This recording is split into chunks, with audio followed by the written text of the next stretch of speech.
Hi to those who have joined us this evening. Welcome. Thank you for being here. My name is Rachel Frawley, and I am the Director of Legal Operations here at Dawn, Divorce Attorneys for Women. We are Michigan's original law firm dedicated to representing women in all family law areas. We know that even considering divorce can feel overwhelming and confusing. We created this webinar to give you clear and accurate information so that you can better understand what to expect. Tonight is all about education and support. We will walk through the basics of divorce in Michigan, talk about some of the biggest concerns we hear from our clients, what makes Dawn different from other law firms, and leave time at the end to answer your questions. Now, I would like to turn things over to our managing partner, Kelsey Miner. Hello, everyone. Thank you for being here tonight. We know that everyone has very busy schedules, and we're happy to have you here. I am the managing attorney here at Dawn Family Law, where I've practiced since 2020. I have a passion for advocating for the rights of my clients, and I do understand the emotional impact that divorce can have on families. Community involvement is very important to me. I am the vice president of the Wayne County Family Law Bar Association, a member of the Women Lawyers Association of Michigan, and some other professional organizations related to family law. I volunteer at the Wayne County Child Support Clinic, Jewish Family Services and Hospice, and the Michigan Humane Society. I am a proud supporter of Detroit Dog Rescue and all rescue and foster organizations. And in my free time, I enjoy traveling, staying active, and spending time with family and friends. And I am now going to get started and provide you some information. So first off, I would like to discuss what to expect in a Michigan divorce. The parties in a divorce are the plaintiff, the party that initiates the case, and the defendant, who is the responding party. The responding party files an answer in response to each allegation that is listed in the complaint for divorce. Now, in order to file a complaint for divorce in Michigan, either the plaintiff or defendant must have resided in the county of filing for at least 10 days and the state of Michigan for at least 6 months. Michigan is a no-fault divorce state, which means that there doesn't need to be a reason provided in the complaint for why the marriage broke down or stating who is at fault. The complaint only needs to indicate that there has been a breakdown of the marriage and that it cannot be repaired. Once the plaintiff has reviewed and signed the complaint for divorce, it is then filed with the court, and a judge and a case number are assigned. There are several ancillary forms that are required to be submitted with the complaint for divorce. These forms can vary based on the specific relief being requested and whether the parties have minor children. The forms can also vary on what court you're in and what their specific procedures and protocols are. So it is important to have your attorney file these forms to ensure that they are properly filed and that there are not issues with the divorce moving forward, and that you don't have any of your documents rejected, as e-filing is the common method for submitting documents to the court in today's age. Now, the time period for a divorce. 60 days is the soonest that the divorce can be finalized after the complaint for divorce is filed. This is generally not the case, as the courts are usually backed up. However, If there are minor children, 180 days is statutorily the soonest that the parties could be divorced. However, your attorney can ask to waive this statutory period and have you divorced sooner if there is a signed judgment of divorce and if you have a judge that allows for that 180-day period to be waived. Next is service. In order for a divorce to proceed, the defendant must be served with the summons and complaint for divorce within 91 days following the issuance of the summons and complaint. If the process server is unable to serve the defendant, then your attorney can request an order for alternate service. Status quo. If you have concerns that the other party will not contribute to the financial needs of you or your children once the complaint for divorce is filed, then these concerns can be addressed by your attorney through a request for a status quo order. We want to make sure that your essential expenses like mortgage or rent, utilities, groceries, and medical costs continue to be paid while the divorce is ongoing. Asset injunctions. If you are concerned that the other party will withdraw excessive funds from an account, take money from an account in excess of what is needed for basic everyday expenses, or remove you as the beneficiary from a life insurance policy or retirement account, or terminate your health insurance, it is important to discuss this concern with your attorney so that they can request the appropriate relief from the court and take steps to mitigate and be proactive with these types of actions. Exchange of information. Michigan requires the exchange of a domestic relations verified financial information form in divorce cases for the disclosure of the parties' assets, debts, and incomes. The three most recent statements for the accounts listed on the financial form and the documentation of the party's income is required. The exchange of financial information is necessary to determine the assets and debts of each party and whether these assets and debts are marital or separate property, and also to determine the party's income for spousal support, child support, and attorney fee awards if applicable. It is important for the financial statements to be disclosed so that the attorneys can verify the balance of the accounts and confirm that no funds have been improperly transferred or withdrawn. It's also important to verify the amounts owed on any debts. The valuation date for the division of assets and for the allocation of debts is also important and needs to be determined prior to a settlement being reached. Now, I want to discuss mediation, which is a form of alternative dispute resolution. It is a process that most judges order the parties to do. It is the way that the majority of divorce cases are resolved.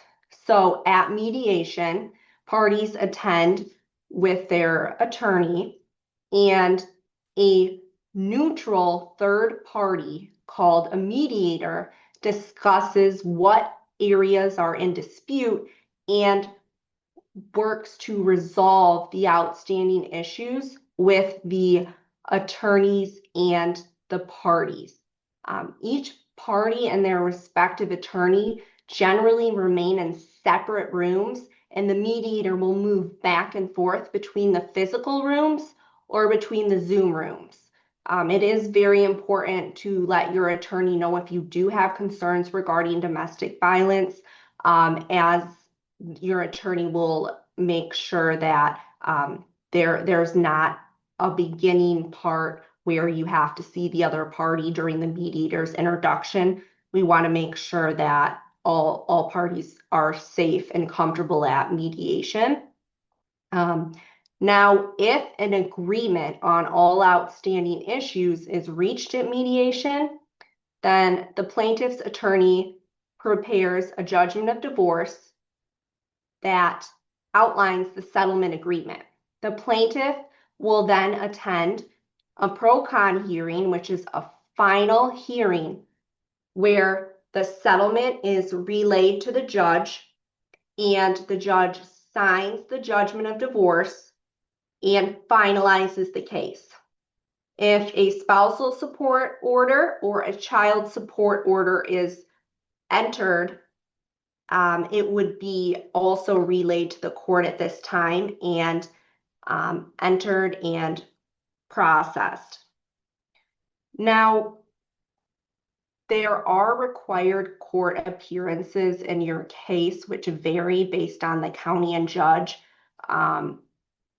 Different judges will require an appearance on Zoom, while others will require in person. All judges will require at least one status check-in during the case so that the attorneys can provide an update on where the case is at, what is at issue, if documents have been exchanged, whether mediation has been scheduled. There are sometimes where the parties do have an agreement before that required check-in with the court and they don't need to attend, but that is rare.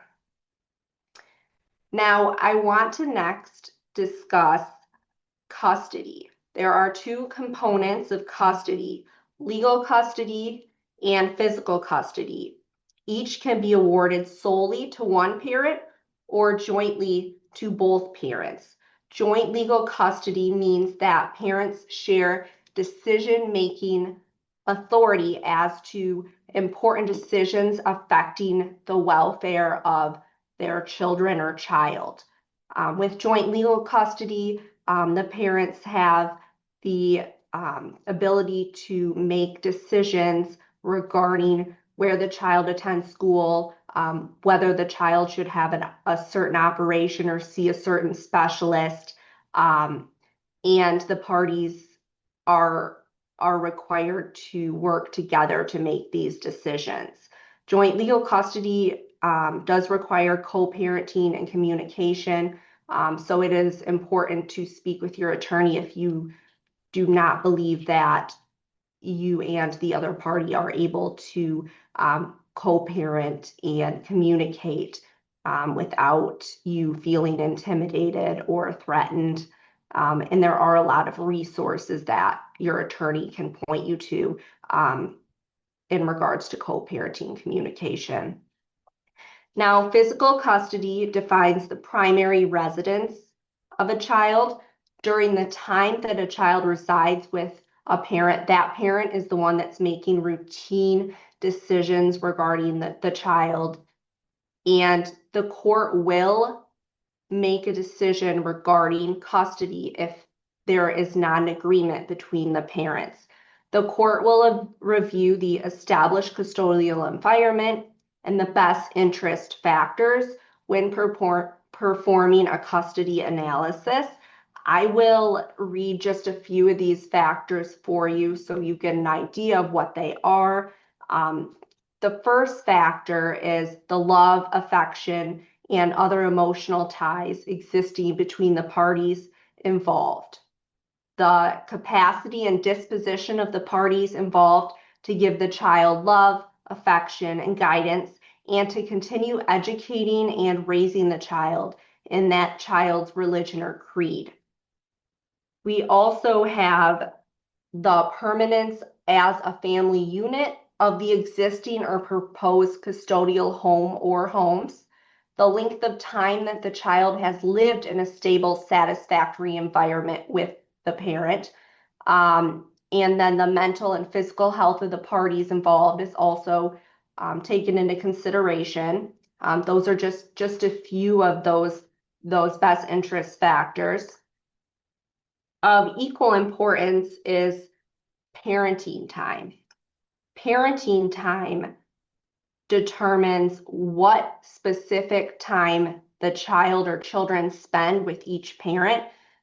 Now, your attorney can discuss the different options for parenting time schedules, which vary based on the child's age, proximity of the parents' homes, the parents' work schedules, the children's specific needs. And it is important to also have an agreement in place that determines the times and locations for drop off and pickups to avoid any issues or disagreements. And also holiday parenting time should be established and in an order, as well as start and finish times for the schedule. So a few of the parenting time factors that the court will review and analyze if an agreement can't be reached between the parties are any special needs of the child, the inconvenience and impact on the child or children for traveling for parenting time. So how far away the parents live and how often the child would have to be transported each week if it's after school or for an hour, the length of time. And another factor I will point out is whether a parent has frequently failed to exercise reasonable parenting time, as well as any other relevant factors that the court believes should be taken into account. I next want to discuss child support. Child support is awarded in divorce, paternity, and custody cases. Child support is a parent's court-ordered payment to help with the costs of raising a child.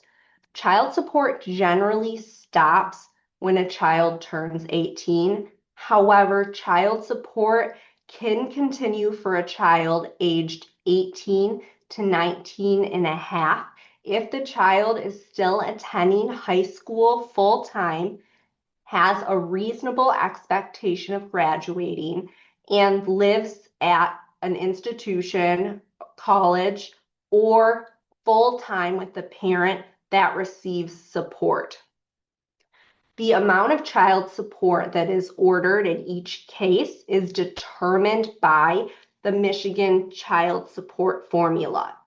This formula takes into account certain factors, such as the number of children being supported, each parent's income, the number of overnights that the children have with each parent, as well as any child care contributions from either parent and any contributions towards the child's monthly health insurance premium payments.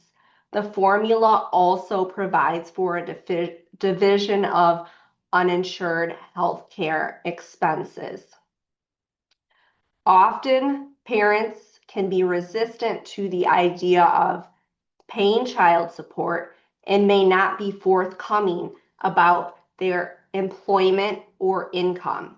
If you believe that the opposing party is underemployed, voluntarily quit their employment, or recently lost their job, it is important to discuss this with your attorney so that they can determine the best way to access information to accurately calculate child support and to determine whether it's appropriate to make a legal argument for imputation of a parent's income. So child support is generally collected and dispersed through friend of the court. If a payor of child support is a W-2 employee, then the friend of the court will issue an income withholding order to the employer so that the monthly child support is automatically deducted and deposited into an account designated by the recipient of child support. Friend of the court has a record of the payments from the payor, and enforcement actions can be initiated if there are child support arrearages. Sometimes the parties opt out of friend of the court services. This requires specific paperwork and should be discussed with your attorney as you need to meet certain conditions. And if you wish to begin using friend of the court services at a later date, you are required to complete an opt-in form. Now, child support is always modifiable based upon a change in circumstance that happens during the time period during which support is ordered. A motion can be filed citing the change in circumstance, which warrants a reevaluation of child support. There is also a law that allows for child support to be reviewed every 36 months, and that's something that can be requested from friend of the court. Now, child support deviations from the guidelines are possible, but they need to be properly requested by your attorney based on the law that requires for a deviation from child support, and they have to be approved by the judge and detailed in the judgment and child support order. So definitely speak to an attorney if you are having questions or considering a deviation from what the Michigan child support guidelines call for a child support amount. I next want to briefly touch on spousal support. So spousal support varies on a case-by-case basis. It is recommended that you speak with your attorney regarding spousal support because the court that you are in and the judge that you have can make a difference on how how spousal support is viewed and on the length and duration. There are factors that the court will have to look at if there is a trial on the issue of spousal support. I will read a few of those factors. Past relations and conduct of the parties, length of the marriage is a very important one. Ability of the parties to work is also very important. Age of the parties, needs of the parties, health of the parties, and present situation of the parties. Fault in causing the divorce, and another important one is parties' contributions to the joint estate. So spousal support can be very nuanced, and it is a very, very litigated area. But if you have an attorney that understands spousal support and knows their judge, it is possible to reach a resolution on spousal support that is fair and in your best interest. And I do want to just briefly touch on property division. Property division in Michigan must be fair and equitable. Generally, this means a 50-50 division of assets that were acquired during the marriage, such as bank accounts, retirement accounts, property. However, this is not always the case. And it's important to talk to an attorney if you have an inheritance, if you have assets that you think are separate property. So that's all I'm able to say right now on the property division, because I think I'm a little over my time, but I wanted to give you all this information, and we thank you so much for listening. And I am going to now turn you over to Senior Associate Attorney Julia Rosen, who will speak about myths and misconceptions in divorces. Thanks, Kelsey, and thanks everyone for being here today. I have been practicing for over 30 years. I am a member of various professional organizations as well. I love what I do because I'm helping people, and specifically I'm helping women. I have found that this is really my calling, and I feel like I can really make a difference. So On to our common myths and misconceptions. These are things that we hear most often from people when they call and are concerned about various issues. So the first one is the concern that I can't file for divorce because my husband doesn't want a divorce. This is not true because the plaintiff, who is the party who's filing the case, they can file what's called a default, and the divorce will move forward regardless of what the other party wants to do or whether they choose to participate. If one party doesn't want the divorce, they cannot stop it from happening. Another common myth we hear is that you are required to attend marriage counseling before you can be divorced. Also untrue. You are not required to do this. Michigan is a no-fault state. That means that there only has to be a showing by the plaintiff that there has been a breakdown of the marriage, basically that it cannot be repaired. So not necessary to do any kind of counseling before filing. Another one that we hear often is, do I have to get divorced in the state in which I was married? Also untrue. It doesn't even have to be the country that you were married. You have to have lived in the state for a minimum of 6 months and in the county for a minimum period of 10 days in order to file for divorce. Another one I hear very often is, can we share the attorney, basically? Can the same attorney be both mine and my husband? There are some attorneys that will claim this to be true. I am not one of them. My feeling is that this is never true because legally an attorney can only represent one party.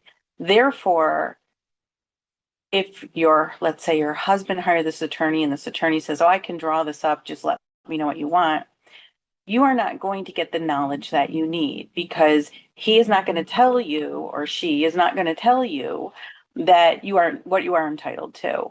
Knowledge is power. You should know what by law you're entitled to so that you can make an informed decision. So that is very important. I have seen firsthand this happen where I had a client who came to me after the same thing. Her husband said, let's just have this one attorney draw it up. We've agreed to everything. We're good. Well, when we sat down and looked at what was available in terms of assets, he wasn't giving her near what she should have been getting. So we went through the divorce. At the end, she turned to me and basically said, thank God I hired you, because she would have never known what she was truly entitled to. Another thing I hear often is, do I have to move out of the home because I'm not paying the bills during the divorce? No, this is not true. You are entitled to stay in the marital home until the divorce is final, unless there is some type of extenuating circumstance, which might be one of the following. A party is excluded from the marital home by an order of the family law judge as a result of a PPO or a no contact order resulting from a criminal case. But basically both parties are entitled to remain in the marital home unless there is one of those types of issues, or there has been some type of domestic violence that would warrant an exclusive use of the marital home by one party. Another myth that I hear very often is that you can be charged with abandonment of the marital home if you move out of that home, or somehow you'll forfeit your interest. That is not true. The marital home is a marital asset. You are entitled to half of the equity in that home, and you may be required to maintain the status quo, which means you still have to pay the bills that you've been paying throughout the divorce until it is final. But you will not lose your interest in that home if you move out of the home. Another one, you don't need an attorney if your divorce is uncontested. Again, this goes back to you don't know what you don't know. I do not believe this is true, because you should have someone looking out for you. You should know what you're entitled to and what is in your best interest.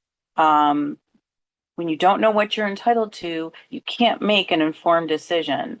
And I go back to what I say all the time, which is knowledge is power, and you need that power.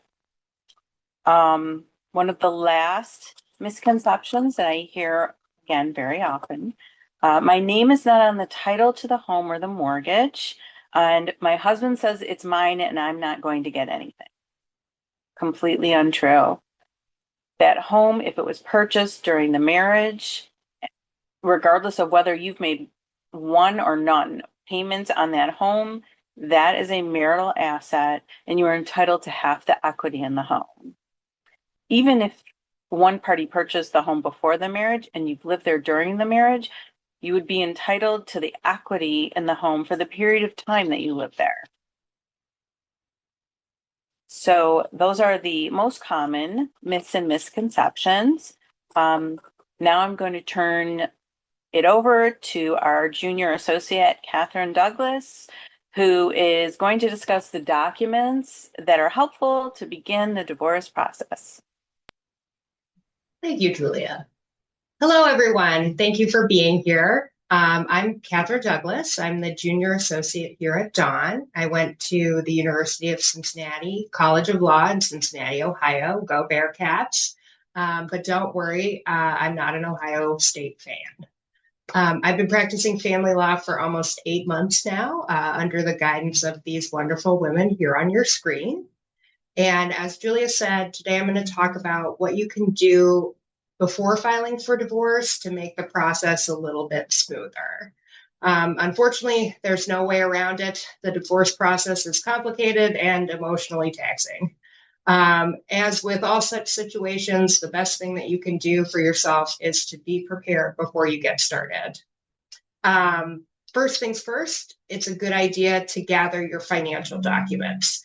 A big part of the divorce process is you and your spouse untangling your financial lives. So if you're working, you'll need documentation of your income.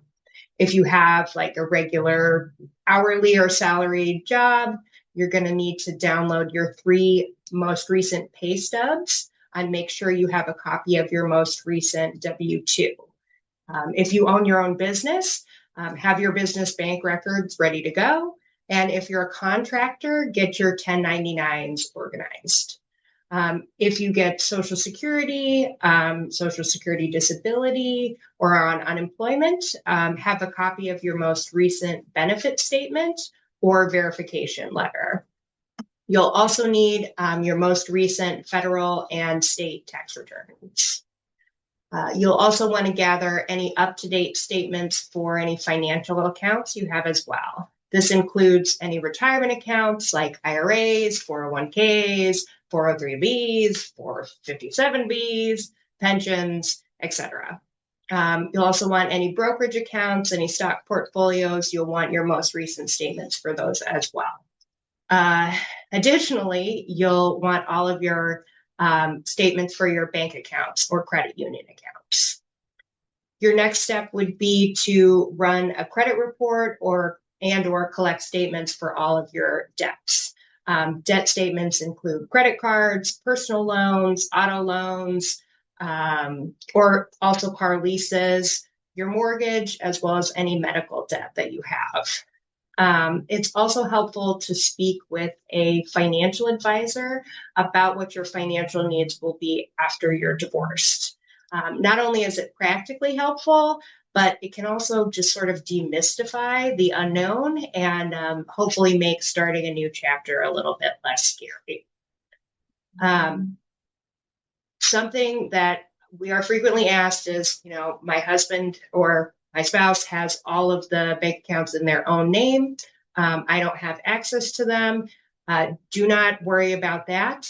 Any accounts that are only in your spouse's name are required to be disclosed as part of the discovery process that Kelsey was talking about earlier. If you're planning to list your home for sale, either before or after the divorce is finalized, there are a few things you can do up front to make it a little bit easier on yourself. First, start decluttering the home and dealing with any minor cosmetic repairs that you might have been putting off for a while. I know I have a lot of those at my house right now. You can also start looking for a realtor with a good reputation and a knowledge of your area. This could be someone you've worked with in the past. It could be a friend. It could be a family member, or it could be somebody who just has like a 4.9 on Google reviews. You might also want to meet with a mortgage broker to discuss what your options will be after the divorce. Either if you would like to stay in the marital home or if you're thinking of purchasing a property after you're divorced.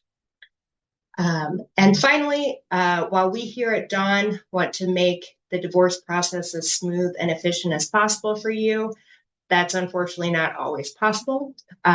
Divorce can be stressful. It can bring up a lot of feelings and a lot of emotions that can be difficult or uncomfortable to deal with. As attorneys, we're here to support you, but oftentimes clients need a different kind of support that we're not trained to provide. So it's a good idea to either have a trusted friend or family member on standby, or to engage the services of a therapist or a spiritual advisor so that you're able to deal with the emotional side of things in a way that's healthiest and most helpful for you.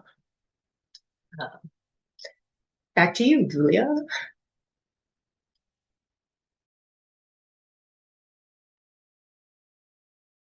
Hi, everyone. So I'm going to talk about why choose Dawn.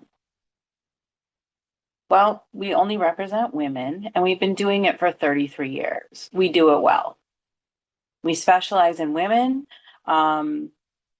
We specialize in the process of divorce for women, child custody, and parenting time, and we're experts.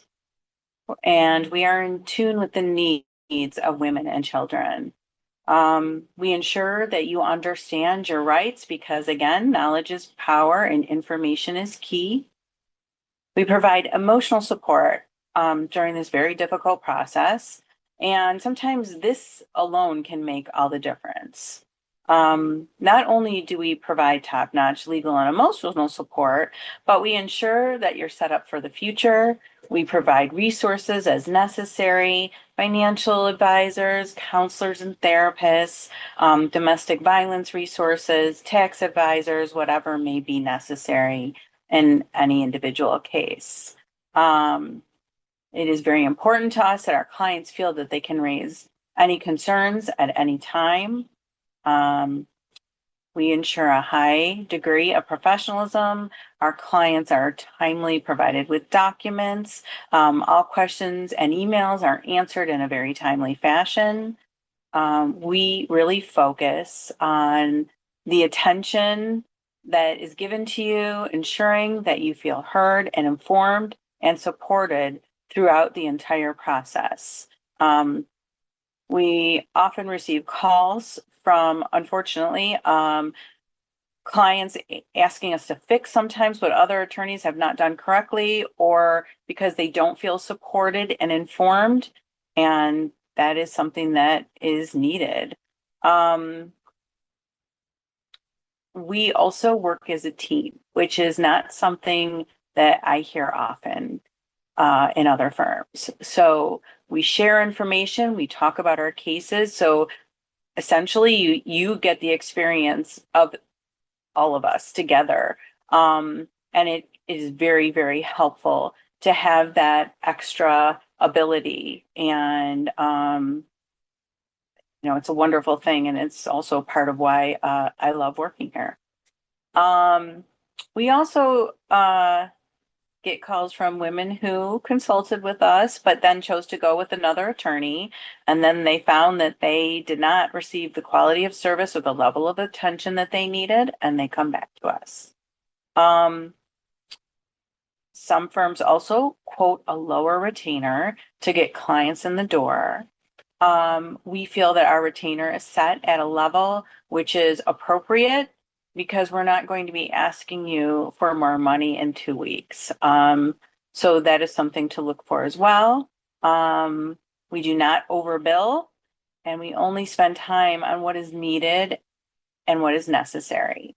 Something else that's important, there are a lot of firms who do a non-refundable debt retainer. So that means you give them the retainer, it's gone, that you consider it to be that is paid and there's no refunds. And for us, we believe in keeping only what we earn. So at the end of your case, if there's money left, we refund that money to you. If you choose Dawn, you can feel confident that we will put your needs first. We'll make sure you're informed, feel heard, and we will provide you with outstanding legal services.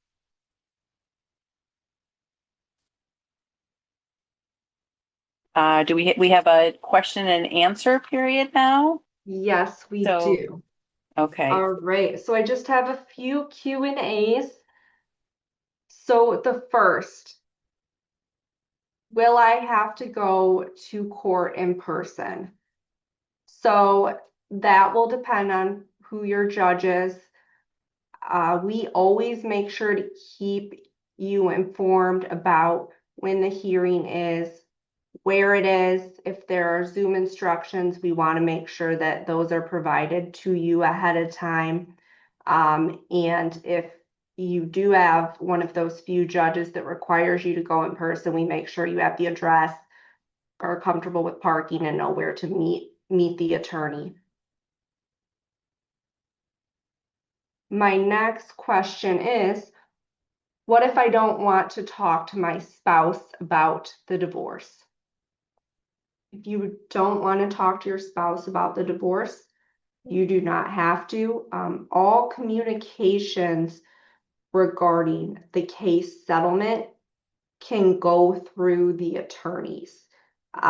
If you have minor children with your spouse, you will need to communicate regarding the children if there is joint legal custody. However, there are certain apps such as Our Family Wizard where the communication is on a monitored application, and you are messaging back and forth with the other party regarding the children, and it is in a monitored environment. And there can be orders that specify that your spouse or the other parent can only talk to you regarding the children, and only on that Our Family Wizard app, which prevents the harassing phone calls or text messages or emails, which we often see our clients are unfortunately experiencing. Can I pay for my attorney from the joint bank account? Yes, you are able to pay your attorney from the joint bank account. I do get that question a lot. You are able to pay your attorney by charging it to a credit card. Those are all allowed. I have one more which says, what if I do not know how to use Zoom? So we, as a law firm, always want to make sure that you are comfortable with the process. Instead of just, sending you a notice and saying, here's your time for your hearing, figure it out. We can have you come to the conference room at the office, and we will get you set up on Zoom so there's not any extra anxiety about internet connection or being able to log on. And we oftentimes find that our clients are more comfortable being at the office where the attorney is, because we understand that hearings, mediations can be very, very, scary, intimidating, and can cause a lot of anxiety. So we'll support you. If you don't know how to use Zoom, we can get you in the office and logged on Zoom so that you can attend your hearing or mediation. So that is all for the questions. I hope that we were able to provide some clarity and information for everyone. And I will now turn it over to Rachel. Kelsey, there's another question here that I think you could answer for everyone that came in from someone. It says, if both parties agree to marital asset settlement agreement, are the financials still required to be disclosed? Mm-hmm. Okay, so the Michigan court rules do have a provision which says that if both parties agree, they can waive the exchange of the domestic relations financial form. So it's not recommended, but if there is a settlement agreement and you and the other side agree with it, and you don't want to do further financial disclosure and you're comfortable with signing the settlement agreement or judgment as is, that's something that is possible. Did I answer that? Okay.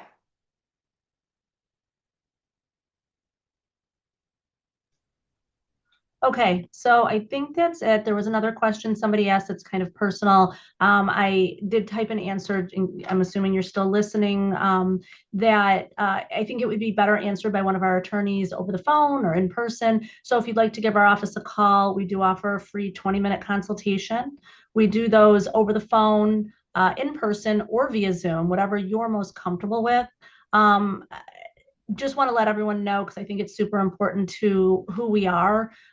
We are all obviously currently, you can see on different computers, in different Zooms. We are all in the office together right now in our offices. We are in the office together every day. A lot of attorneys aren't. A lot of attorneys work from home or work here and there and don't collaborate and don't work together, like Julia said earlier. And I just think it's important to note that we are all here together in the office every day. We're here if you need us. We're here to meet with you when it is convenient for both yours and our schedule. And it's something that we are really proud of, that we are here to be face to face with our clients if needed. I really want to thank everyone who came tonight for taking the time out of your busy schedules to be here and to get the information that you're looking for. We really appreciate that. We really hope this gave you a clearer understanding of what to expect and help ease some of the uncertainty that can come with this process. If you're thinking about divorce or already going through it and looking for new representation, if you just have questions, you're not sure yet, maybe you're months away, maybe you're a year away, but you just want to speak with someone, I really encourage you to call or email or go to our website and put a submission in to schedule a free consultation with someone on our team. You can visit our website at womensrights.com. You can call the office at 248-723-9503. Everyone who participated, there is going to be an email sent out tomorrow with this information as well. It'll have a link for the recording. It'll have the website, the phone number, all that. So you'll be able to have all that in an email that comes to you tomorrow. There's another question that came in. I want to see if I can answer it. Yes. Okay. So this person just asked, is it possible to hire one of your attorneys for an hour to receive advice before paying the retainer? So if you want longer than a free 20-minute consultation, we do offer a paid additional half hour or hour at that particular attorney's hourly rate.